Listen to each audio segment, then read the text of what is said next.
மக்களவைத் தேர்தலில் பாஜக கூட்டணி 400 இடங்களுக்கு மேல் கைப்பற்றும். சென்னையில் பாஜக நிர்வாகிகளுடனான ஆலோசனைக்கு பிறகு மாநில தலைவர் அண்ணாமலை பேட்டி. என்ன வேணாலும் பேசிட்டு போறேன் அப்படிங்கிற மாதிரி ஒரு இல்லைனா ஏன்னா இந்தியாவை பொறுத்தவரை, நம்மை பொறுத்தவரை இது மோடி அவர்களே பல இடத்துல சொல்லியிருக்காங்க. மோடி எதிர்ப்பு என்பது பல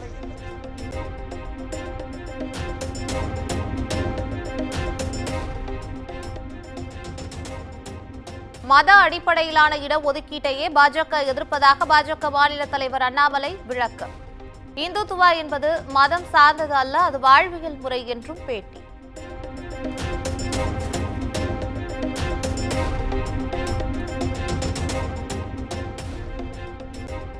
நடிகர் பிரகாஷ் ராஜ் உயிருக்கு ஆபத்து என திருமாவளவன் பொதுவெளியில் பேசுவது அவரது மாண்பை குறைக்கிறது. கருத்து உரிமை குறித்து திருமாவளவன் பேசுவது வேடிக்கையாக உள்ளதாகவும் அண்ணாமலை விமர்சனம். அதனால் அண்ணன் திருமாவளவன் அவர்களுக்கு என்னுடைய வேண்டுகோள், பேசும் பொழுது ஒரு பொறுப்போடு ஒரு பாராளுமன்ற உறுப்பினராக அவர் பேசணும். உங்களை பார்க்குறோம். அது ஜனநாயகத்தில் எங்களை பொறுத்தவரை உங்களுக்கு முழு உரிமை இருப்பதாகத்தான் பாரதிய ஜனதா கட்சியாக இருக்கட்டும், நம்முடைய பாரத பிரதமர் நரேந்திர மோடி அவர்களாக இருக்கட்டும், அப்படித்தான் பார்க்குறோம். முழு உரிமை, என்ன வேணாலும் பேசலாம். ஏன்னா பல பத்திரிகை இன்டர்வியூவில் மோடி அவர்கள் தெளிவுபடுத்தியிருக்காங்க இந்த கடந்த ஒரு மாத காலத்தில். அதனால் அண்ணன் திருமாவளவன் அவர்களுக்கு என்னுடைய வேண்டுகோள், பேசும் பொழுது ஒரு பொறுப்போடு ஒரு பாராளுமன்ற உறுப்பினராக.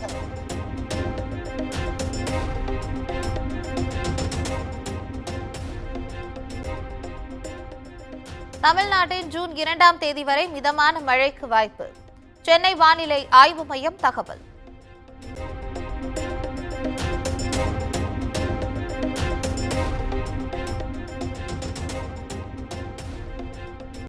தமிழ்நாட்டில் வருகிற 31ஆம் தேதி வரை வெப்பநிலை படிப்படியாக உயரும். அதிகபட்சமாக 3 டிகிரி செல்சியஸ் வரை அதிகரிக்கக்கூடும் என வானிலை ஆய்வு மையம் எச்சரிக்கை.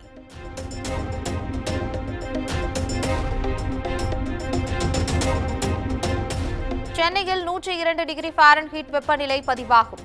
நண்பகலுக்கு மேல் வெயில் சுட்டெரிக்கும் என்றும் எச்சரிக்கை.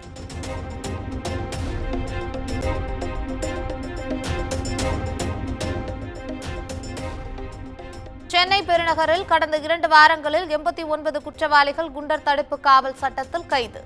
குற்ற செயல்களை கட்டுப்படுத்த மாநகர காவல்துறை அதிரடி நடவடிக்கை.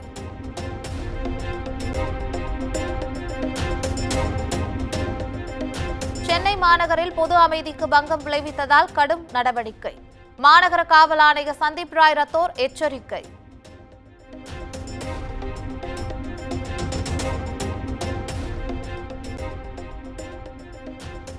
தமிழ்நாடு முழுவதும் 5463 வாகனங்கள் தணிக்கை. விதிகளை மீறியதாக 1,10,00,000 ரூபாய் அபராதம் விதிப்பு.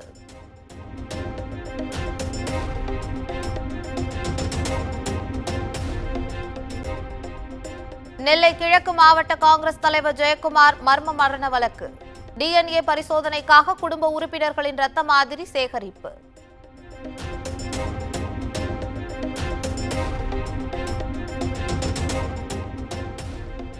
நெல்லையில் வெட்டி கொலை செய்யப்பட்ட தீபக் ராஜாவின் உடல் உறவினர்களிடம் ஒப்படைப்பு. அசம்பாவிதங்களை தவிர்க்கும் வகையில் போலீசார் குவிப்பு.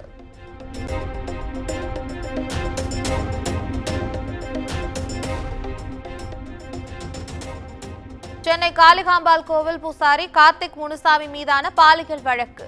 சிபிசிஐடிக்கு மாற்றக் கோரி சென்னை உயர்நீதிமன்றத்தில் பாதிக்கப்பட்ட பெண் மனு.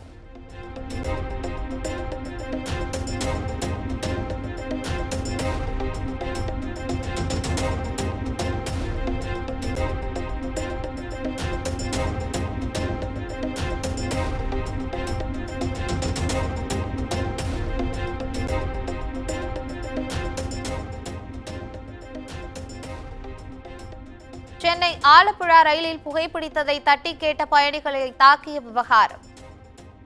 வழக்கில் தொடர்புடைய மேலும் 2 இளைஞர்கள் கைது.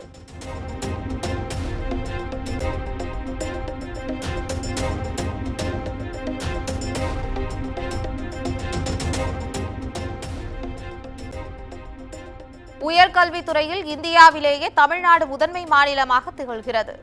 புதுமை பெண் திட்டத்தால் கல்லூரிகளில் சேரும் மாணவிகளின் எண்ணிக்கை 34% அதிகரிப்பு.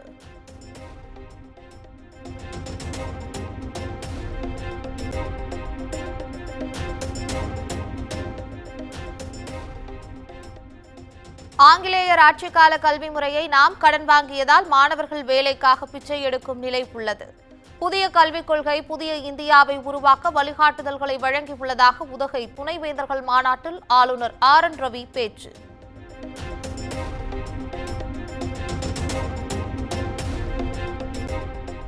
ஆண்டுக்கு 2 கல்வியாண்டு முறையை அறிமுகப்படுத்த பல்கலைக்கழக மானியக் குழு பரிசீலனை. உதகை துணைவேந்தர்கள் மாநாட்டில் பல்கலைக்கழக மானியக் குழு தலைவர் ஜெகதீஷ்குமார் தகவல்.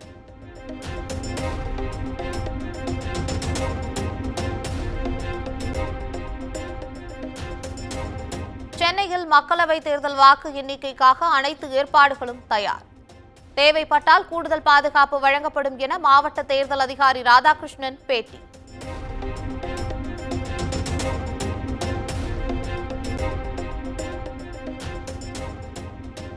பிரதமர் மக்களை புரித்தாள்வதாக திமுக உள்ளிட்ட எதிர்க்கட்சிகள் பொய் பிரச்சாரம் மேற்கொண்டு வருகின்றன. நாட்டில் மதவாதம் என்பதல்ல, மனிதவாதம்தான் உள்ளது எனவும் தமிழிசை சவுந்தரராஜன் பேட்டி.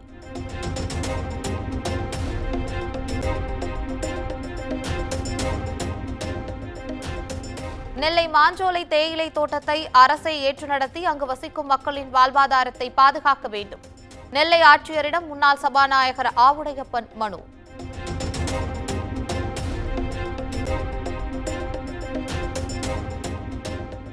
முதலமைச்சரை அவதூறாக பேசிய வழக்கில் விழுப்புரம் நீதிமன்றத்தில் முன்னாள் அமைச்சர் CV சண்முகம் ஆஜர்.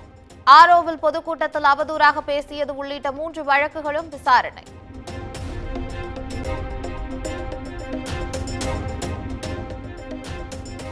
தனியாரிடமிருந்து தொழில் நிறுவனங்கள் வாங்கும் மின்சாரத்திற்கு கூடுதல் வரி விதிக்கும் திட்டத்தை கைவிட வேண்டும்.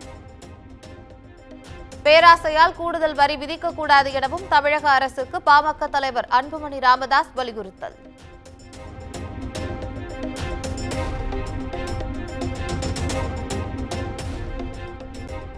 சேலம் மாவட்டத்தில் தனியார் நர்சிங் கல்லூரியில் மதிய உணவு சாப்பிட்ட மாணவிகளுக்கு வாந்தி மயக்கம். 50க்கும் மேற்பட்ட மாணவிகளுக்கு சேலம் அரசு மருத்துவமனையில் சிகிச்சை.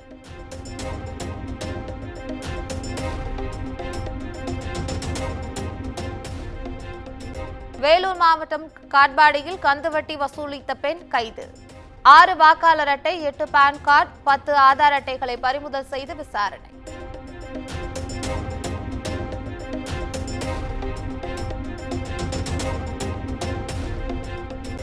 பாலியல் புகாரில் சிக்கிய பிரஜ்வால் ரேவண்ணா விசாரணைக்கு ஆஜராகிறார்.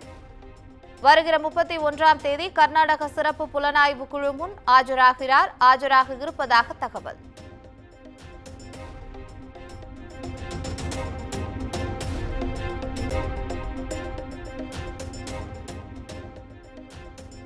அதானி அம்பானி என ராஜாக்களை உருவாக்கிவிட்டு அவர்களுக்கு கீழ் பிரதமர் நரேந்திர மோடி பணியாற்றுகிறார்.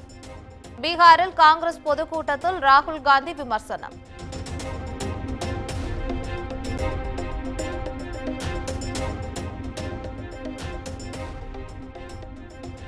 இஸ்லாமிய இடஒதுக்கீடு என்பது அரசியல் சாசனத்துக்கு விரோதமானது.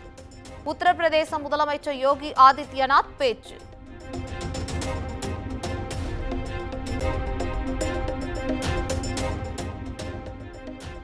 இரண்டு ஆண்டுகளாக அரசு அனுமதி பெறாத ராஜ்கோட் பூங்காவை கண்காணிக்காமல் தூங்கிக் கொண்டிருந்தார்களா? குஜராத் அரசை கேள்விகளால் துளைத்தெடுத்த உயர்நீதிமன்றம். அதிகாரிகள் 7 பேரை சஸ்பெண்ட் செய்து அதிரடி.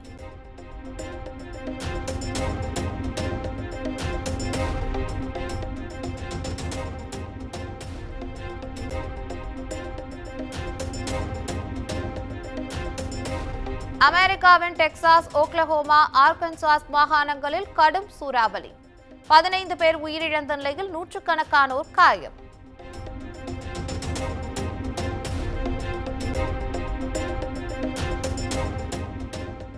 முப்பத்தி 8 ஆண்டுகளுக்கு பின் மீண்டும் இணையும் ரஜினிகாந்த் சத்யராஜ் கூட்டணி. லோகேஷ் கனகராஜ் இயக்கும் கூலி படத்தில் ரஜினிக்கு நண்பராக நடிப்பதாக தகவல்.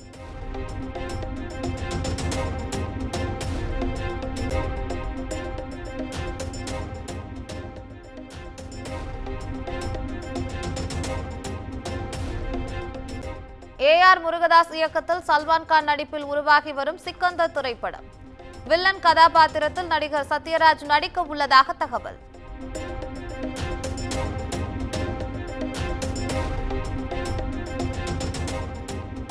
சங்கர் இயக்கத்தில் கமல் நடிப்பில் உருவான இந்தியன் 2 திரைப்படம். அனிருத் இசையில் உருவாகும் படத்தின் 2ஆம் பாடல் வரும் 29ஆம் தேதி வெளியாகும் என்று படக்குழு அறிவிப்பு.